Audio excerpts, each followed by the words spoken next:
काली माँ और तांत्रिक की रहस्यमयी कथा भाग 14। मृत आत्माओं की सफा और पापों का न्याय। मृत इच्छाओं की समाधि के बाद जब तांत्रिक पहुंचा है उस धरातल पर जहां आत्माएं न स्वर्ग में है न नरक में, यह है भूलोक और पाताल के बीच बंधा एक रहस्यमयी आयाम, जहाँ वो आत्माएं प्रतीक्षा करती है जिन्हें कभी न्याय नहीं मिला। एक अंधेरी गुफा जिसके बीचों बीच है एक अग्निकुंड, उसके चारों ओर बैठी है 7 मृत आत्माएं सफेद वस्त्रों में निर्विकार मुद्रा में। तांत्रिक वहां पहुंचते ही रुक जाता है। एक आत्मा कहती है, हम वही हैं जिनकी मृत्यु अपूर्ण रही, हमसे वचन तोड़ दिए गए, न्याय छीन लिया गया, अब तू हमें मुक्त करेगा। तांत्रिक स्तब्ध है, कहता है, मैं तो एक साधक हूँ, मैं कैसे न्याय कर सकता हूँ। तभी माँ काली की गूंजती आवाज आती है, हर साधक को अपने ही कर्मों से न्याय करना होता है।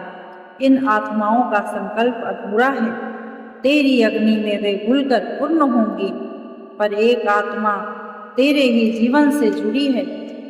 एक आत्मा आगे बढ़ती है, वह है एक स्त्री, उसकी आंखों में आंसू है। वह कहती है, क्या तू मुझे पहचानता है? मैं वह हूँ जिसने तुझसे प्रेम किया था, पर तूने तंत्र के मोह में मुझे छोड़ दिया। तांत्रिक की आंखें भीग जाती हैं, उसके हाथ कांपते हैं।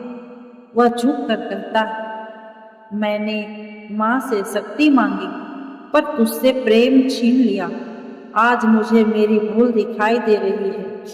माँ काली प्रकट होती है, कहती है, साधक, जिसने आत्मा का सम्मान करना सीख लिया वह अब तंत्र से ऊपर उठ गया है। तू अब तांत्रिक नहीं, मेरा करुणाशील यंत्र बन चुका है। अग्नि कुंड में हर आत्मा एक एक कर अग्नि में विलीन हो जाती और एक तेज प्रकाश फैलता। अब तांत्रिक को मिल गया है माँ का नया आदेश।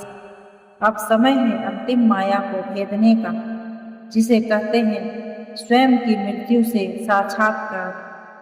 अगले भाग में जाने क्या होता है जब साधक अपने ही पूर्व जन्म से टकराता है। क्या वह अपने ही पापों का बोझ उठा सकेगा? जय माँ काली।